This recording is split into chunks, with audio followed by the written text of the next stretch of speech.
All right, happy Friday. Thanks everybody for joining today. So for today, some logistics, all lines will be muted. If you have any questions, you can post them to our Salesforce Automation Trailblazer community, or you can ask the question in the GoToWebinar Slack channel or Slack uh, chat.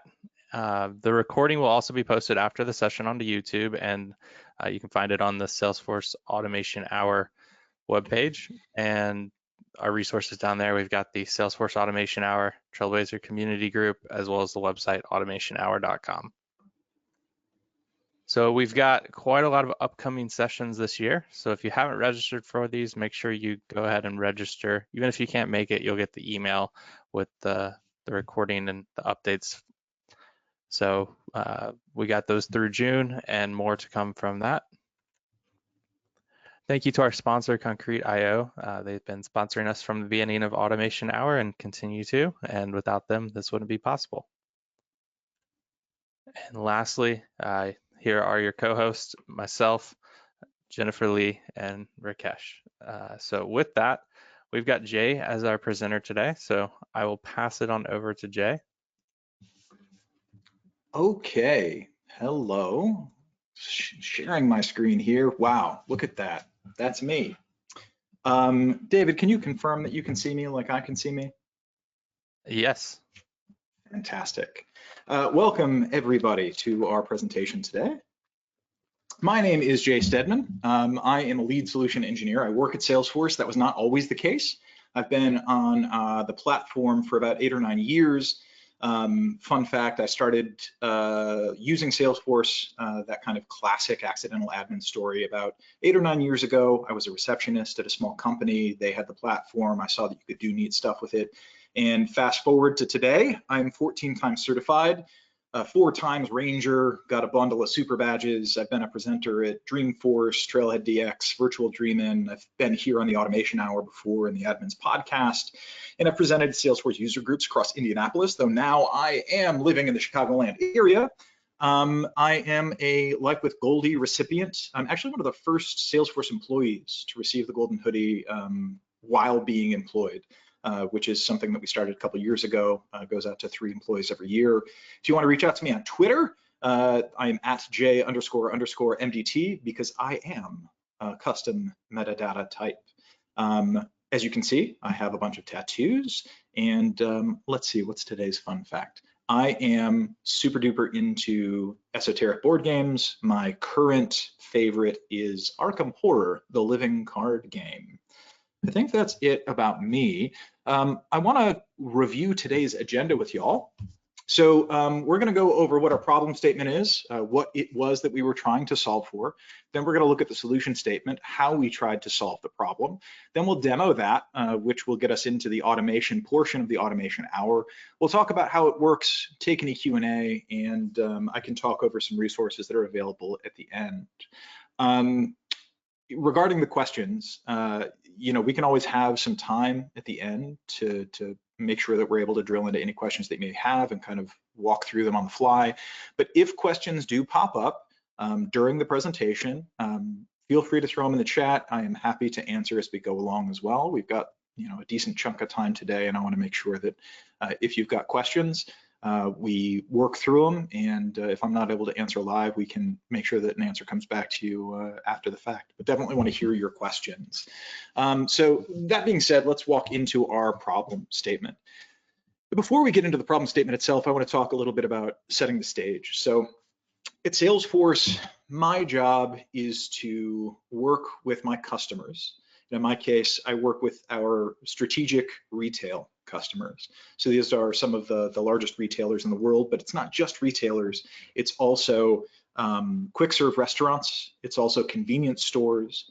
And I've been working with them a lot. And also in a previous life, especially during the time that I was in college, I worked in quick serve restaurants. So think about your Chipotle's, your Paneras, your Qdobas. I probably worked in all of those myself.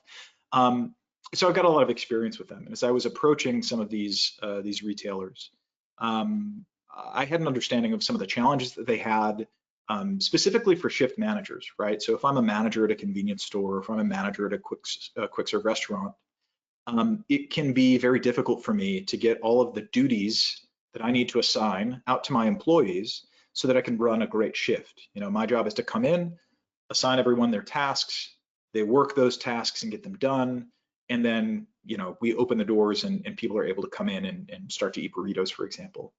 The problem statement is it can be difficult for a shift manager at a quick casual restaurant or a convenience store to get a quick snapshot of the shift duties that have been assigned to their employees and the progress that those employees have made. And if we think about kind of a hierarchical structure, maybe from a reporting perspective, like exists in Salesforce, I have my employees who are doing the tasks. A shift manager who is assigning the tasks needs to check in on the status of the tasks and might even step in and do some of the tasks. Then I've got like a general manager who would want to make sure that they've got a view into all of their managers. And then I might even have like a patch or a regional manager who's looking at all of those GMs and making sure that their store is up to date. So when we start to think about that, it can give us a good view of the health of a store, right? If we see that there's one store that is struggling with certain shifts, we can start to approach them and help them out with their challenges. And so, as a consequence, I thought it would be great to create a simple to use shift manager application that allows shift managers to quickly assign standard shift duties to employees based on their employee role, while also allowing visibility into the duties of a shift that might currently be running. So to give broader context to that, if I am a shift manager that is starting to open up my quick serve restaurant, I'll come in, I'll assign out all of the shift duties, and then I'll go and I'll work my shift. A new shift manager will come in the middle of the day and they'll need to assign shift duties to their employees, but there's going to be a bit of change over time. So that second manager might really need to see what's happening with the current shift in order to kind of rebalance what they're going to do on their own shift as well. So this is the problem and the solution statement. We've talked a lot about it without seeing anything other than words, and that can be a little, so why don't we jump into the actual technology and kind of see what that looks like. Okay, confirming that, yes, great. You can see my screen. So this is the Shift Manager application that I built. And the focus here is on simplicity. This idea is this would be like a Rev 1 or a V1. We would get it in front of whoever's going to use it, maybe pilot it, make sure that they have a good understanding of what it's built to do. And then we collect feedback from them and make sure that we are able to enhance it based on the requests. So when I look at it right now, it's empty, and that's by design. When we talk through this as a story, I, J.Steadman, am a shift manager.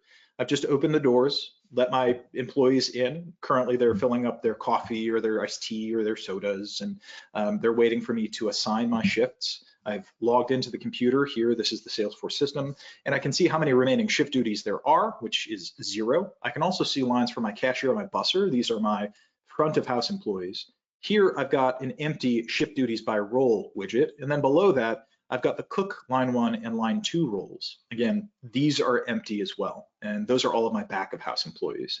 On the right-hand side, I have the chatter publisher, so I can interact with other managers or the general manager right from here if I need to. And then in the upper right-hand corner, I have a shift duty wizard. Nice message here. It says, "Howdy, shift manager." Click next to assign shift duties to your employees. Have a great shift. So again, focusing on simplicity, what we've done on the back end is we've created some streamlined standard duties that people need by role, right? The cashier has certain duties, the line person has specific duties. For those of you that haven't worked at QSRs or C stores, a line person is a person that's working the hot bar. So if you were to go into like a restaurant, they'd be working at the range, the stovetop.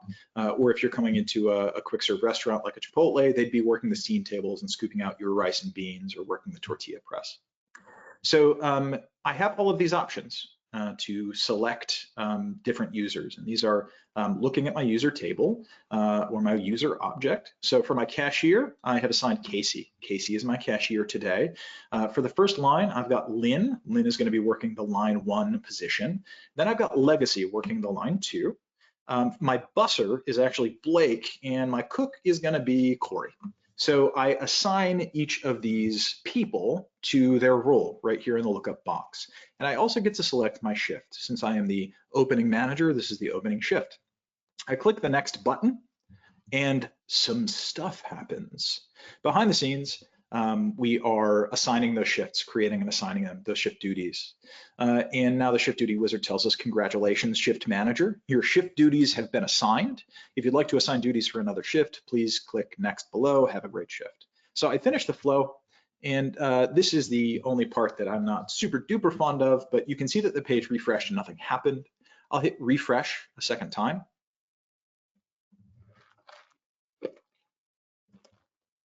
And let's hit it a third time. And let me try refreshing the dashboard. There we go. Refresh the dashboard, not your browser. Okay, so we've refreshed the dashboard and now, boom, everything suddenly hops to life, right? So I can see that there are 23 remaining shift duties. I can see all of my cashier duties. They're things like balance the cash drawer, clean the dining room. My busser has to mop the dining room and mop the restrooms. I can see the shift duties by role. So I can see that Corey currently has 6 different shift duties, whereas Blake, Legacy, and Lynn, they each have 4, right? And then as I scroll down, I can see that the cook has to do things like prepping the chopped cilantro or marinating chicken, and my line folks are preparing steam tables and prepping hot salsa, right? So this is one view, and whoever's coming in, whenever they refresh the dashboard, they're going to see the task as well as the status of the task. So the next manager that comes in, they can see the status of the cashier tasks. So if my shift starts to get behind, the next manager can come in and take a look at this application. And without having to bother anyone or stop them from doing their current work task, like helping a customer at the cash wrap, they can look at this application and see, uh-oh, we haven't prepped that medium salsa. I need to finish that. I'll start doing that right now. Or they can assign it to someone else. And on the topic of assigning to someone else, I can hop into the tasks tab here, and this is super simple stuff. This is a Kanban list view for our tasks. I created a custom field on that task, which is the kind of role available at my quick serve restaurant. And that allows me to use it as columns in a Kanban. So if, for example, I think that the cook has too much work to do, I can very easily just drag and drop and reassign those tasks. And any employee is able to see the tasks that they've been assigned on their personal device. So that's the whole application, right? As folks are finishing things up, they are counting down the remaining shift duties. It is red the higher it is, and it moves toward green the lower it is. So if we have 5 or less tasks, we drop down to a green color. It's basically the 1 task per employee. So 5 tasks would be green. Between 5 and 10, we'd be yellow, and above 10, we would be in the red. So from 10 to anything above that. Yeah, so that's the use case, right? And as we're done, we would move through and mark things finished. So I want to pause here, see if there are any questions. Dave, are we looking okay in the chat? If anyone does want to ask a question, this would be a great time for it. No questions in the GoToWebinar chat. I'll check on the success community group. Fantastic. And as you're checking into that, we'll be jumping into the back end of things. So I'm going to show you how all of this works in just a moment, but wanted to make sure that there were no questions around, the use case itself.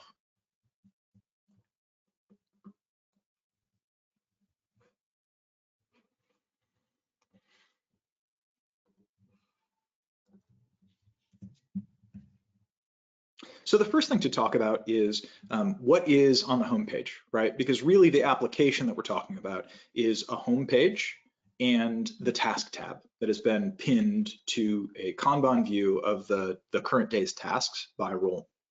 When we look at the homepage, the homepage is made up of first a dashboard, then there's a flow component, and we've got the chatter publisher and the chatter feed. This dashboard is made up of activity reports. I created one report that gives us all of the activities by role, and then I made individual role reports, and that's all we're looking at here. And it's a great way to visually see what's going on in a shift at a glance. When we look at the flow, I'm going to crack that open. Flows and shift duty wizard. And I'm going to turn on auto layout. So there's certainly plenty of conversation about auto layout and what's the right way to do things. Rakesh, one of the co-hosts, he said that things looked a little bit cleaner with auto layout, and you know what? I agreed with him. It did look a little bit cleaner. I think at this moment we're still kind of like managing preferences, like what do you like to work with? David has brought up how he actually really prefers working with auto layout. I think I still prefer being able to kind of manually place things around, but there is no doubt that when I zoom out and I look at my whole flow, this is much cleaner than anything that I can do when I try and change things myself. So we'll start cracking into this flow, and it looks like Ben has a question. Can we see this application from the employee's view? So the answer is the employee could see the tasks that are assigned to them just as a task list. I don't have that as a part of the demonstration today, but that would be as simple as a My Tasks view in Salesforce. So I hope that answered your question, Ben. All right, so let's see. This is our flow. Pretty straightforward. So the very first thing that we have is a screen. It's the screen that gives us our welcome text. So when we look at it, this is the Howdy Shift Managers. Click next to assign shift duties to your employees and wishing them to have a great shift. After that, we have the only interface that our folks are going to be interacting with. Now, it contains two things. First, it is a pick list. And then second, it's a series of lookups. And each one of these lookups has been titled after the role. So you're going to see here in the API names, it's select cashier, select line 1, select line 2, select busser, and select cook. Now these components, you can see that they're custom components by their icons, and I actually pulled them down from unofficialsf.com. That's unofficial Salesforce. There are tons of flow resources on that website. Usually these are resources that end up becoming a part of official Salesforce releases, but they can become available early on. And there are two packages available that give you a ton of great custom actions and a great bundle of custom components that you can add in. What I really like about the custom lookup option is it's very easy to configure. I give it, basically a value that I want to display as the label, in this case, cashier, which changes to each one. The second one is going to be, let's see here, line 1, and then line 2, and then busser, and then cook. So that's that display value that's shown to the user, and then it outputs the ID, right? So it looks up the user, grabs the ID of the user, and then holds on to that as a value. Okay, so all I'm doing here is I am storing the IDs of the users. All 5 of those users, I was seeing their names, and when I select them and click next, it takes those names, finds their IDs, and then sits those IDs as an output that I can select in other things in the flow. And as I zoom out, you can see here that I've got a repetitive loop. And by repetitive loop, I mean, basically we're running through a pattern. I've got 1, 2, 3, 4, 5 loops, right? Each one of these loops is a repeating pattern that starts with getting records. Then I loop through the records that I've got. I assign values to from one record to another, and then I assign them to a collection. And we're going to get deeper into that in just a moment. But the first thing that I want to say is, typically, this is a pattern that you would want to avoid if you were looking at records, customer standard objects, right? Each query to get records, it counts against your limits, right?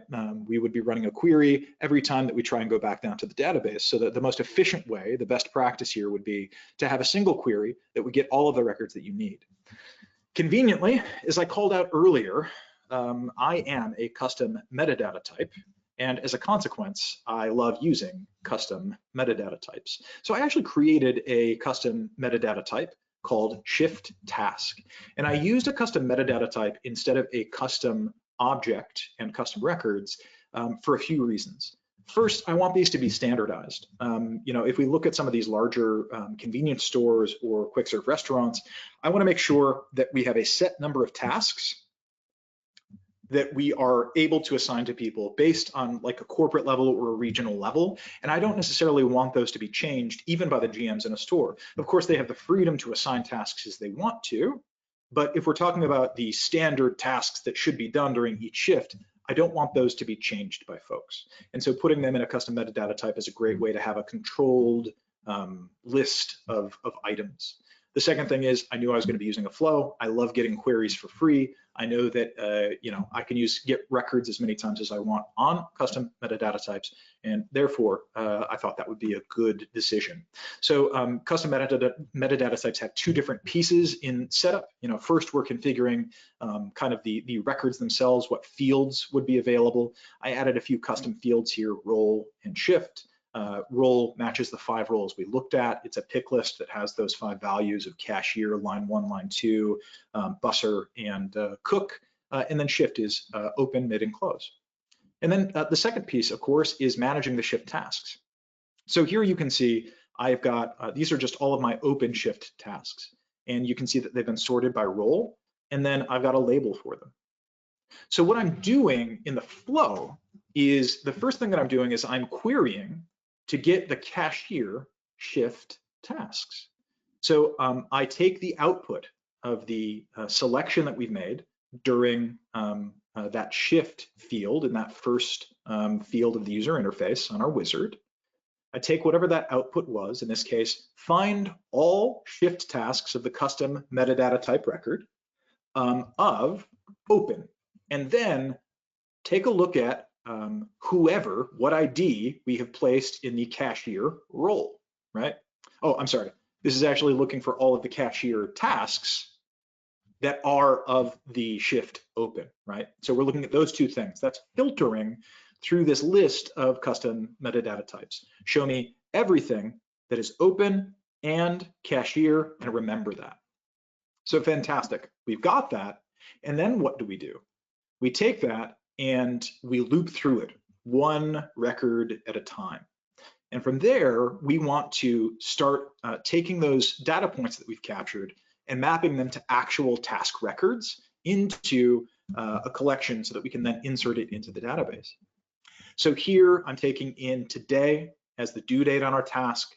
I am assigning the output value of that cashier lookup, which you'll remember is a user ID. So I'm marrying the user ID to the assigned to ID of a standard task in Salesforce. The default status is going to be not started. Then I'm going to take a look at the subject of the task, which is going to be the label of the custom metadata type. So if I've picked up stock hot drink area, that label is going to become the subject of the task. And then I am going to take a look at the role. I'm going to look at the role of the shift task custom metadata type. So here it's cashier, and I'm going to marry that into the role position on the task. So I've got one by one the shift task custom metadata type. I am turning that into a task record. I am adding the cashier ID, and then one by one, I am adding those into a collection, right? Once that's done, once I finish the last item, then I'm going to move down and I'm going to repeat that process for line 1. Same thing. Give me every task, give me every shift task custom metadata type record that is open for the shift and line 1 for the role. We do the assignments.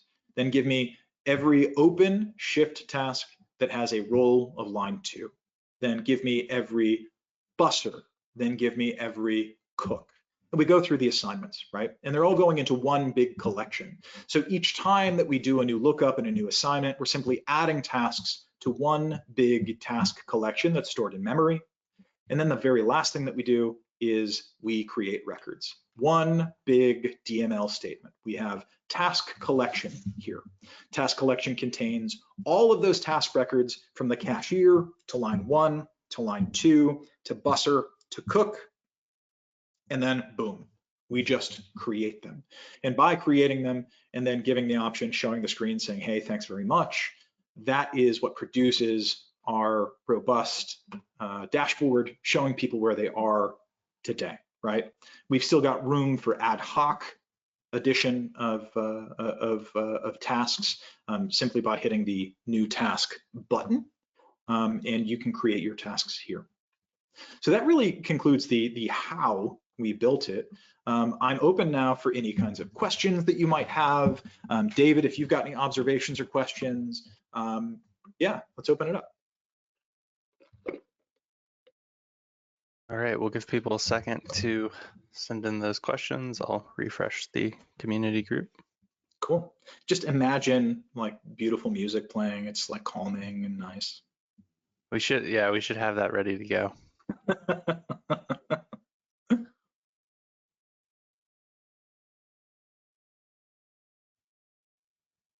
So you've got a lot of loops inside of this. Do you want to kind of maybe talk a little bit about how you approached organizing that? Maybe just because with the loops, especially with the new builder, it's a little different than it used to be. Yeah, I mean, I'm also interested to get your or anyone else's perspective as well. As I was approaching this application, I'm not sure that this is a final version. In a perfect world, what I would love to do is, I'd love to do one query that grabbed and filtered all of my records into appropriate buckets, right? And then I would just be able to very easily marry the unique IDs to the shifts, right? I would love to do that in a single loop. Unfortunately, I couldn't come up with a way to do that that would still respect the one screen interface. I was kind of tweaking around with it, and what I really like about this is I've been a shift manager before, and the very last thing that I want to do is have to go through 6 different screens just to say which shift I'm doing and that I would like to have my cashier be my cashier. It's only 5 or 6 clicks, but 5 or 6 clicks every day, it starts to seem like nonsense. Like, why am I doing that? So the only way I could figure out to do it on the back end was to do it separately, since I had those different IDs. But I wanted to make sure that I wasn't running the same, I didn't want to run one big pile of records through a loop that many times, right? Because as we add elements, that starts to run into our element governor limits, right? And I thought that the best use of resources here would be one free query in between the loops. And since we aren't running the same items through those loops, we wouldn't be consuming the kind of element limit. Really, it would be those get records elements that would be counting against us. Yeah, I think that's great to use the custom metadata for that, because you're right. When you start getting to something larger like this, the limits can quickly come up on you, especially if you're doing as many different things as you are doing here. So we've got a question that just came in. So the question is from George, and it's, how would you handle tasks that recur multiple times in the same shift? Example would be perhaps an hourly requirement to clean the restroom. Yeah, that's a great question, George. I think like many things in Salesforce, it really depends on like what's best for you and your business. But just off the cuff, if I'm thinking about that, if I know that it's a standard thing and I need hourly touch points in that bathroom, then that would become a part of my standard shift duties. Tasks don't have a due date of date, they have a due date of date time, right? So I misspoke in showing the assignment there. It wasn't just a value of today that it's due. You can use a value of now, right? As a consequence, if I know that my opening busser, for example, is going to come in every day at 8 a.m. and is going to work until 2 p.m., I could assign one of their standard tasks could have a due time of 10 and 11 and 12 and 1. Right? And then that becomes very important, especially for quick serve restaurants and convenience stores. We want to make sure that all of those facilities are staying very, very clean. Then if you wanted to get fancy about it, you could, of course, escalate things if they're not done on time, right? You could have either a clean your room dashboard saying, hey, these tasks aren't being finished when they should be, or you could create something similar that would maybe alert a manager.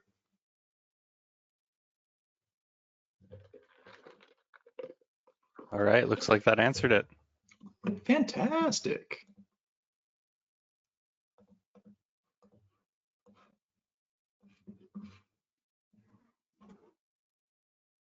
To add, as we're waiting for some other questions to come in, just from my perspective with the auto layout, one of the things that I love about it is I don't have to think about where things are going. It just Yeah. places it and it's organized, as well as oftentimes I actually would probably build just like I read from left to right as opposed Hmm. from up to down. So having some kind of we always talk about having like one process builder per object or one Apex Hmm. like trigger per object, how we try to have patterns that people can follow. So for me, it's also if I build with the auto layout where possible, which is not always possible if you're doing something really complex, Right. but where possible, then it's going to be easier for somebody else to come in and fix it or to adjust it, whatever whatever it might be. Yeah, I mean, I think one of the interesting things about this kind of top-down auto layout is that it starts to force us to think in the same. One of the one of the best pieces of Process Builder isn't. It doesn't really have anything to do with the functionality of Process Builder. It has to do with the UI of Process Builder, right?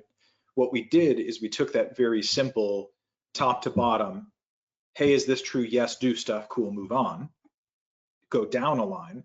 That suddenly unlocked a way of thinking around this, right? And I think it was one of the things that made it very, very easy. One of the barriers to entry in Flow is the blank canvas and knowing how to read it. I have both created and I have been a customer that has inherited some really complicated flows that I had to spend hours and hours and hours trying to wrap my head around, right? Of course, some flows have incredible complexity, and this ain't going to solve it for you. But when we look at this as it's been laid out here, I certainly think that this is very, very clear, right? We at least have an understanding of what's going on. We are looking up records and we're looping through collections and doing something with them, and then that repeats and repeats and repeats. And again, it almost looks like a very long process builder, right? Yeah, definitely.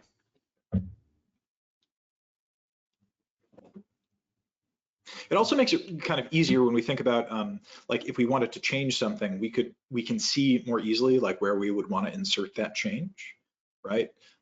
We can find the little aha, this is where I want to do that, which I think is kind of nice because sometimes you just don't know when you're looking at things freeform. If I were thinking about ways to try and optimize this, I don't know that it would actually make things better from the perspective of how it's consuming resources. But anytime that I see something as simple as a repeating pattern of looking up records and then cycling through them and giving them assignment and repeating, it calls out to my mind Subflow. And one of the things I'd be interested in seeing as I move forward with this, and continue to throw stuff into it would be, is it possible to turn those four elements into a subflow that I can just feed collections to, right? Um, yeah, I'd be interested to see whether or not something like that would be possible. It would streamline it Definitely. even further, right? What you'd see on the screen then would just be look up subflow, look up subflow, look up subflow. Yeah, I think that can kind of get to the same level that you see from a development side if you're writing Apex of how detailed or like how small your classes might get that you're calling on with the different methods inside of those, of like just kind of splitting up your stuff into more reusable chunks. So I Yeah, think it's yeah, I'm a big proponent of that in everything that we do, right? And at least in the way that I work, because this is not being built for use tomorrow. Typically, what I do is I kind of write everything out a few times in the design phase without touching any software, without getting here into the canvas. Then, once I think I've got an idea that's functional, I'll build it like we've done here. But as you can see, this is only version 2 of the thing, right? And so from here, typically what I do is I start to identify anything that I consider to be inefficient, right? And the inefficiencies come in two ways. There's the way it looks on the screen? Is it too repetitive? Is it too bulky? But then, of course, how does it perform? Those are both things that I'm interested in streamlining as much as possible before I consider it to be production ready. Because as you called out, it's very frequent that we're actually able to, like, people change roles all the time. We inherit business logic from previous employees. And the very last thing that you want to do is have something that is nonsensical or overly complex. Yeah, definitely. And I think one thing,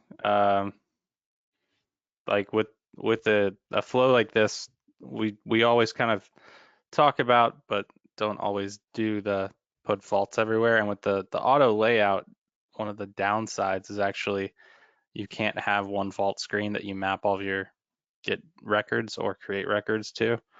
Mm. So it makes faults very hard to put in because do you really want to make 8 screens or however many you would need on this? Like it adds a lot of overhead into your flow. So Yeah. hopefully there'll be a little bit of improvement around the fault aspect inside of the auto layout. But Are you when you have listening, something Flow product team? that I know I don't think I've submitted that one, but I think when it's something this simple, you can normally account for everything inside of your flow to where you shouldn't ever really even hit a fault. But that is just one thing to call out for the auto layout, that it is a little bit harder to deal with the faults. Um, Yeah. And so David, it sounds like, well, first, you've called out something great here, which is I'm early in the process here in terms of the versions that I've created, but there are no faults, period, in this flow, which I would consider to be an anti-pattern. It's no good for anybody there, right? So don't do as I have done here, y'all. But moving beyond that, you've got to come up with an alternate strategy. If you're unable to, for example, kind of create a variable and then reuse one screen that can point out where exactly the fault occurred and what was going on with the fault, the solution now is you have to create a screen at each and every juncture where a distinct fault could occur. yeah, I guess you can copy and paste, but it just if you need to make tweaks, it can definitely get a little bit uh, intensive to do that. So. Yeah, We do have a question that just came in from George again, sure. and just wanted to, before we ask the question, he just wanted to say thanks again, an awesome demo. So good job there, Jay.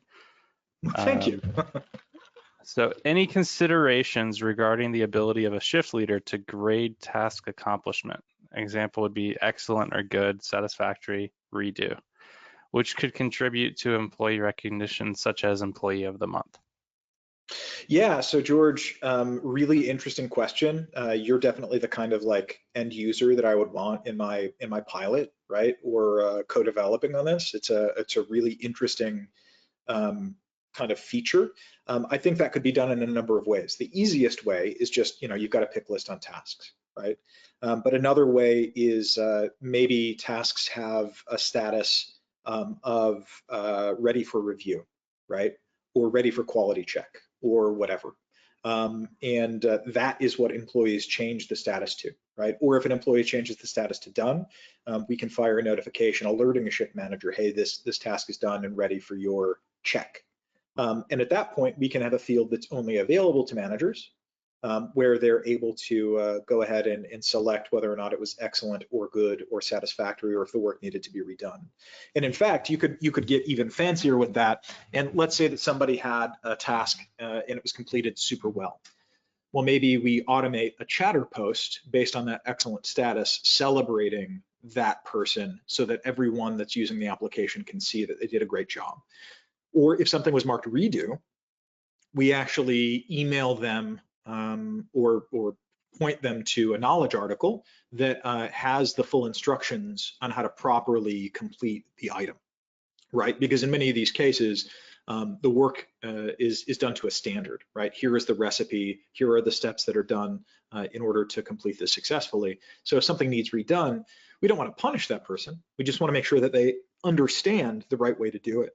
So I think that's a really interesting feature. And I think that it would, you could definitely bake something like that into a flow like this.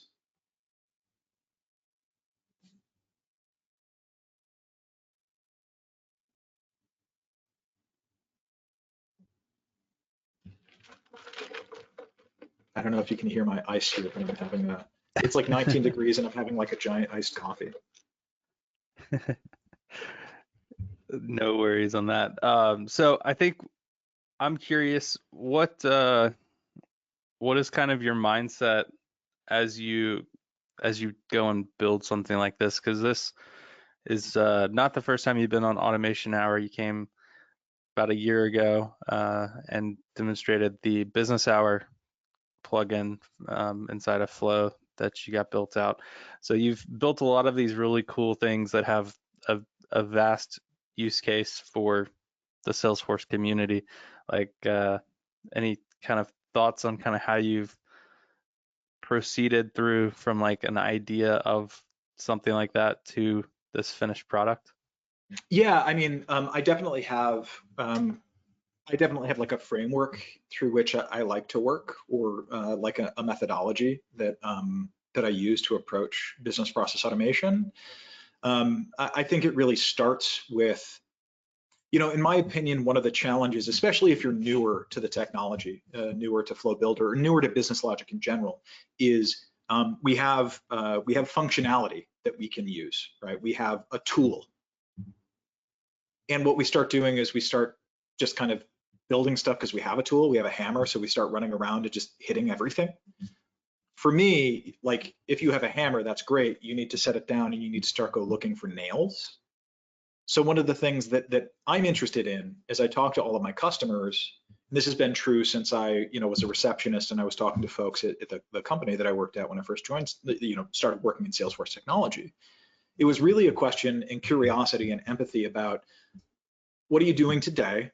And like, is it taking you longer than it should? Is there a repetitive task that you have?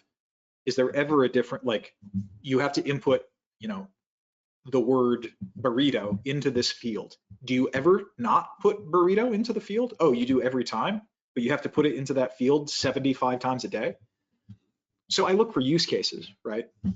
And once I start to understand that there is a use case, I'll try and talk to a couple of different people around the problem, because usually we've got 2 or 3 different employees or stakeholders or personas that all have a slightly different perspective, right? The end user and the manager, they have different perspectives. And as I start to understand that, I'm now getting an idea of, not only what the pain is for the end user, but what the value is for the manager.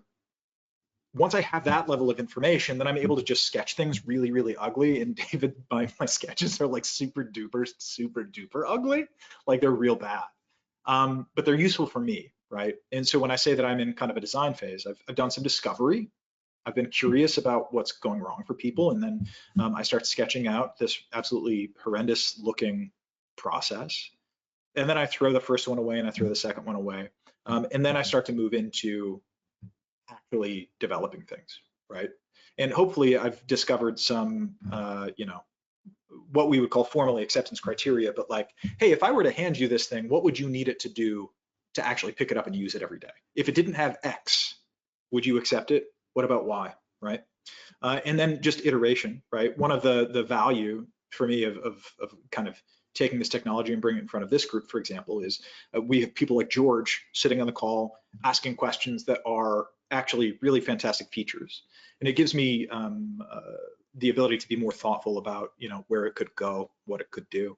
So does that answer the question? Definitely.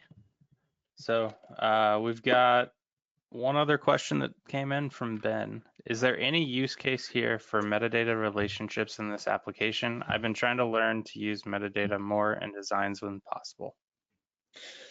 Maybe if this got a lot more complex, I don't see any relationship yet. There might be a way that you could try and structure things. I don't know. I try not to create extra objects or extra metadata types unless I need to. I didn't see a need here. You maybe could make the argument that the fact that I've got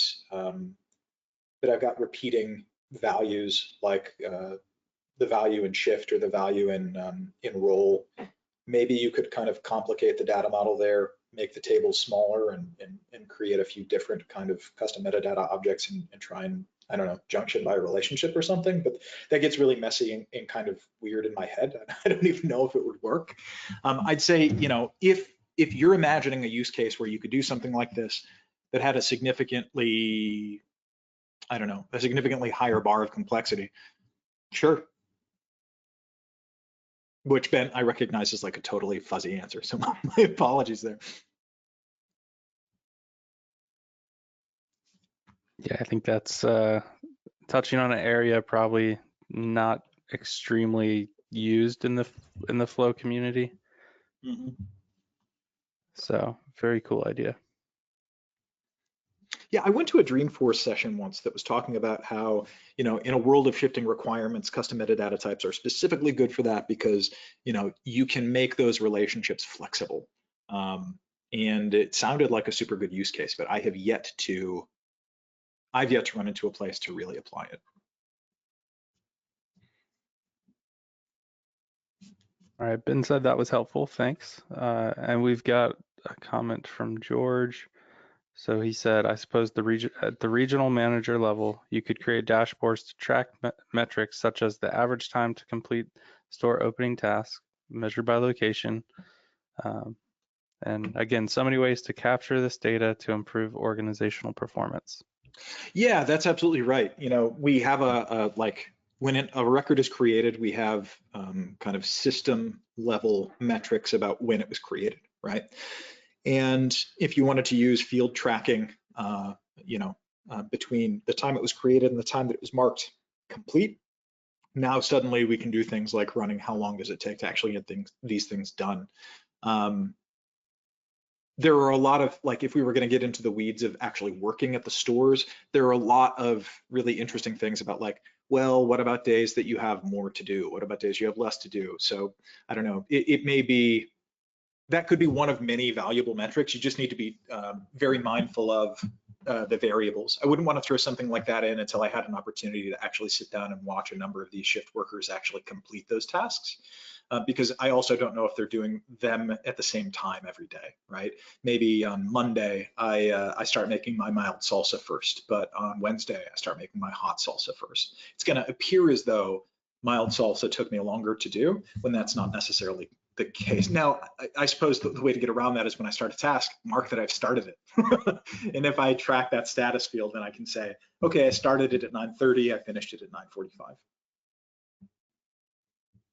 Yeah, that's a great point. Sometimes you just have to wait a little bit to see how it gets used, the data that comes in before you can do too much more. And sometimes doing exactly what you just said of tracking the start and end time of the task is possible, but sometimes it, just like with the 6 clicks was too much on the flow screen when you had it on the page, maybe that's too many clicks as well. So it's kind of Yeah, a business by business, use case by use case determination for, I guess, that level. I also think you've touched on something there that's like really, there's a part of this that no matter how much we theorize or talk about it or even look at a demo about it, now, I'm sorry guys that we're just looking at this screen, it's kind of boring. I don't have anything else to show. Yeah, we've got this, like, we develop to the best of our abilities using the requirements of the discovery and acceptance criteria that we've gathered. We test it to make sure that it's functional and we roll it out. But there are just some things that we won't know until we actually get it in people's hands, right? I didn't know that that amount of clicks didn't work for me until I actually got my hands dirty with that, right? And the same thing could be true in the way that we're tracking these tasks. That's why I encourage people after development and deployment that we need to realize that we're married to this technology a little bit longer than deployment, right? We have to continue to hear feedback and incorporate that feedback into enhancements and bug fixes. We can't just walk away from it as soon as it's done, because very often there are things that none of our stakeholders considered, and they wouldn't be able to consider them until they've actually got that application in hand and they're able to play around with it.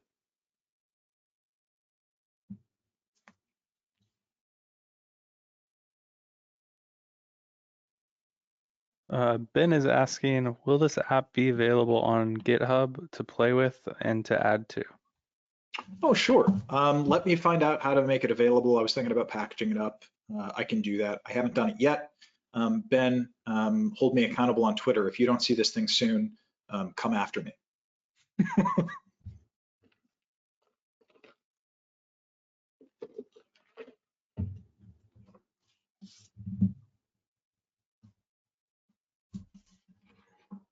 All right. Well, I think that might be the end of the questions. Fantastic. Love it. All right. Well, Jay, fantastic job. Thanks so much for putting this together and being on Automation Hour. Thanks everybody for your great questions. Hope everybody has a great rest of your Friday and a great weekend. Awesome. Thank you so very much.